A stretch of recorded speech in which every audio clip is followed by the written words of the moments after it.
ದಾವಣಗೆರೆಯಲ್ಲಿ ಪಕ್ಷದವರು ಯಾರು ಪೈಲ್ವಾನ್ ಸಾದಿಕ್ ಅವ್ರನ್ನೂ ಕೂಡ ಸಮಾಧಾನ ಮಾಡ್ತಿದ್ದಾರೆ. ಕಾಂಪನ್ಸೇಟ್ ಮಾಡೋ ಏನೋ ಪಾಲಿಸಿ ಇದೆ ಸರ್, ಯಾವುದು ಚರ್ಚೆ ಆಗಿಲ್ಲ.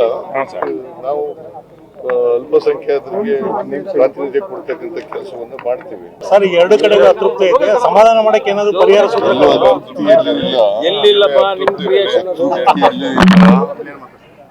ನಾವು ಯಾರು ಅಸಮಾಧಾನ ಇದೆ ಅವರ ಅಸಮಾಧಾನವನ್ನು ಹೋಗಲಾಡಿಸಲಿಕ್ಕೆ ಪ್ರಯತ್ನ ಮಾಡ್ತೀವಿ. ಎರಡೂ ಕಡೆ ತಾವು ಗೆಲ್ತೇವೆ ಅಂತ ವಿಶ್ವಾಸ ಇದೆ ಸರ್? ಎರಡು ಕಡೆ 100% ವಿಶ್ವಾಸ ಇದೆ. ಬಿಜೆಪಿ ನಮ್ಮಲ್ಲಿ ಗೆದ್ದು ಬಿಡ್ತೀವಿ ಅಂತ ಹೇಳಿ ನೆನಪಿದೆ. ಬಿಜೆಪಿ ಅವರು ಏನೇ ಹೇಳ್ಕೊಳ್ಳಿ, ಎಲ್ಲಿ ಗೆದ್ದಿದ್ದಾರೆ ಅವರು? ಹಿಂದೆಲ್ಲ ಗೆದ್ದಿಲ್ಲ. ಕಳೆದ ಉಪಚುನಾವಣೆಗಳಂತೂ ಹಿಂಗೆ ಹೇಳಿದ್ರು ಅವರು. ಬಸವರಾಜ್ ಮಗ, ದೇವೇಗೌಡ ಅಲ್ಲ ಕುಮಾರಸ್ವಾಮಿ ಮಗ, ಅವ್ರನ್ನೇ ಸೋಲಿಸ್ತಿದ್ವು ನಾವು. ಮತ್ತೆ ಅದರಿಂದ ಬಿಜೆಪಿ ಅವರು ಹೇಳ್ತಾರೆ ಪಾಪ, ನಾವು ನುಡಿದಂತೆ ನಡೆದಿದ್ದೇವೆ. ಎಲ್ಲ 5 ಗ್ಯಾರಂಟಿ ಯೋಜನೆಗಳನ್ನು ಕೂಡ ಜಾರಿ ಮಾಡಿದ್ದೇವೆ. ಈ ರಾಜ್ಯದ ಜನ ನಮ್ಮ ಪರವಾಗಿದ್ದಾರೆ.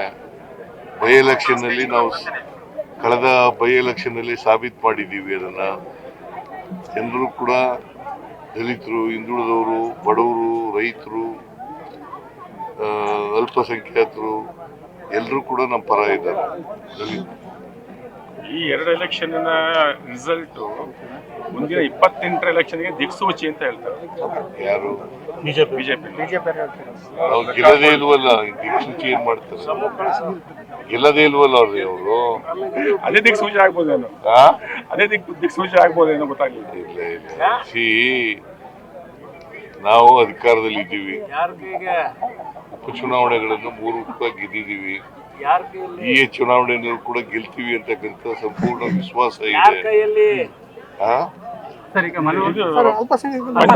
ಪಂಚರಾಜ್ಯ ಚುನಾವಣೆಗಳದ್ದು ಏನಾಗ್ಬೋದು ಸರ್?